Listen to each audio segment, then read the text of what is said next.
Amigos, yo creo que uno de los temas relevantes es ver cómo está la economía mexicana y particularmente cuáles son esos elementos que han lastrado o evitado que nuestro crecimiento haya sido fuerte, incluyente y con un desarrollo social importante.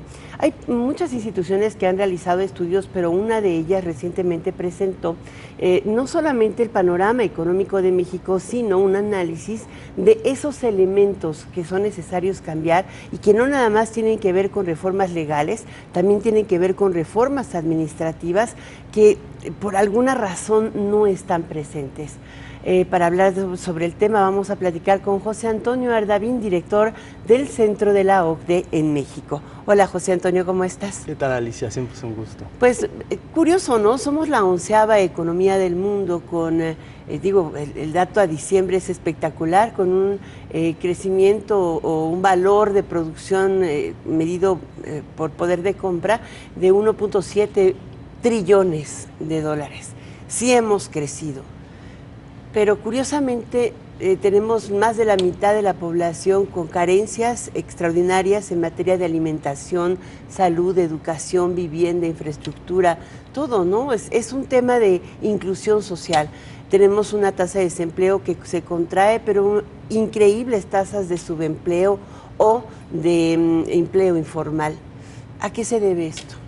Bueno, efectivamente, como tú dices, estamos en una coyuntura mundial muy compleja, ¿no? Y dentro de toda esta coyuntura, al menos en el ámbito macro, no nos ha ido tan mal. Basta ver hoy a los países de la OCDE, más Alemania, incluso Europa, etcétera, incluso Estados Unidos, que tienen problemas pues serios de crecimiento, y en ese panorama pues México va a crecer cercano al 4% del año pasado y este año 3.3%, digamos, no está mal, pero de todas formas hay una serie de cosas, como tú dices, pendientes importantes que sobre todo se han venido arrastrando desde hace ya muchos años.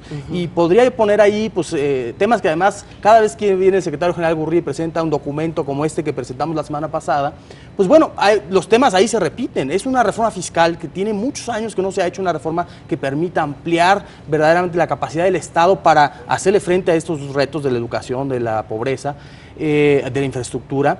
Está el tema de la reforma laboral, que llevamos 40 años sin cambiar sustantivamente la ley laboral, y entonces pues en el mundo de hoy, tan complejo, tan distinto a hace 40 años, pues no cabe una legislación de esa forma. Se requiere un mercado laboral flexible, dinámico. Pues sí, más flexible y sobre todo un cambio de paradigma que ahora se le llama, el paradigma del siglo pasado era, digamos, el empleo permanente, es decir, pues que a costa de todo el trabajador pudiera conservar su empleo pase lo que pase. De entrada y de salida, ¿no? 30 años. Exactamente. Y hoy realmente la economía que se mueve tanto requiere la empleabilidad permanente, y eso es distinto. Eso tiene que ver con las capacidades de la gente, siempre estarse actualizando y siempre tener posibilidades de buscar una cosa mejor y de sobre todo a los jóvenes que vienen con un nuevo chip tecnológico, pues se les permita también entrada al mercado, porque el problema es que si tú solamente te enfocas en proteger a los que están adentro, pues llega un momento en el que no puedes darle espacio a los que tienen por entrar, y ese es uno de los grandes problemas que tiene México en ese materia. Ahora, estamos viendo, por ejemplo, un enorme deterioro ambiental que está restándole potencial de crecimiento a las economías del mundo. El contaminar el agua hace que no dispongas de agua potable suficiente para alimentar, producir, sembrar, crecer. Entonces tiene que ver mucho más con la producción que con gastos innecesarios. Y en México, curiosamente, se acaba de aprobar la Ley Federal de Cambio Climático, pero los industriales, algún segmento, dicen que eso va a generar cierre de empleos, ¿no? En el documento viene muy claro por qué sí el crecimiento verde. ¿Por qué? Bueno, es que efectivamente antes había este debate también entre o crecemos o le invertimos a lo verde, que en general era muy caro. Cada vez lo verde se ha venido abaratando más, digamos, en los mercados, precisamente por la disposición de mayores tecnologías, por mayor competencia en el ámbito mundial. Pero sobre todo hoy se ha visto que el mundo, digamos, como está en la situación en la que estamos, en la que no crecemos suficientemente, necesita encontrar nuevas alternativas de crecimiento. Y una de ellas es justamente el crecimiento verde. ¿Qué significa esto? El crecimiento verde no tiene que ver solamente con lo que se puede hacer en el ámbito medioambiental, que tiene que ver mucho con regulaciones, etcétera, esta nueva ley que tú mencionas, sino tiene que ver con cada sector. En el ámbito fiscal hay cosas que son, por ejemplo, el tema de los subsidios a los energéticos, que en México todavía es un pendiente importante, porque desgraciadamente a los subsidia. Energéticos con base carbón.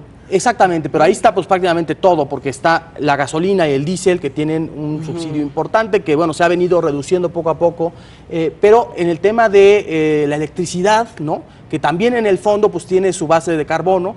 Y bueno, pues entonces todo este tipo de subsidios que son enormes, que son un costo muy importante, tienen como tres pecados, digamos, de este asunto. Uno es el tema que podría ser utilizado ese gasto en muchas otras cosas. Por ejemplo, la OCDE lo que sugiere es no olvidémonos de este asunto, sino que hagamos un enfoque específico para los más necesitados en el tema energético para que puedan pagar sus cuentas. Pero eso es muy distinto a subsidiar a todos, porque todo lo que está subsidiando son las Homers, ¿no? Y está subsidiando a quienes más consumen, que son justamente pues, los más acomodados. Bueno, para cerrar este encuentro que hemos tenido aquí contigo, ¿cómo ves la perspectiva económica de México sin estos cambios?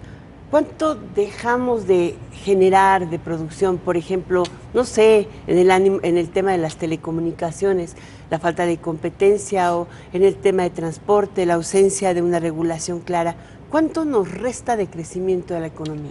Bueno, desde luego es difícil de estimarlo, pero efectivamente, por ejemplo, en el tema de la regulación se ha dicho, bueno, tener una buena regulación puede incluso en los próximos años elevar de 9 a 18% la productividad del país. Entonces eso implica, pues desde luego, mucho mayor crecimiento económico. En ese tema de telecomunicaciones que mencionas, la próxima semana, justamente el lunes, se va a presentar un estudio de telecomunicaciones que aborda toda la regulación de telecomunicaciones en México, y bueno, no voy a entrar en detalles del estudio, pero sí dice que hay un costo en bienestar social muy importante, que quizá puede llegar a 1 hasta 2 puntos del PIB, de no tener enorme competencia en este sector. ¿Por qué? Porque es un sector que tiene, a diferencia de otros, un impacto, un multiplicador muy importante en la economía. Entonces permite que los médicos sean más productivos, que los estudiantes sean más productivos y que casi todas las industrias sean más productivas. Sea productiva, ¿no? Pues muchísimas gracias, José Antonio Ardavín, eres director del Centro de la OCDE en México. Valdría la pena simplemente decir que el documento del que estamos hablando está disponible en internet para quien quiera consultarlo. En la página de la OCDE es www.ocde.org.mx,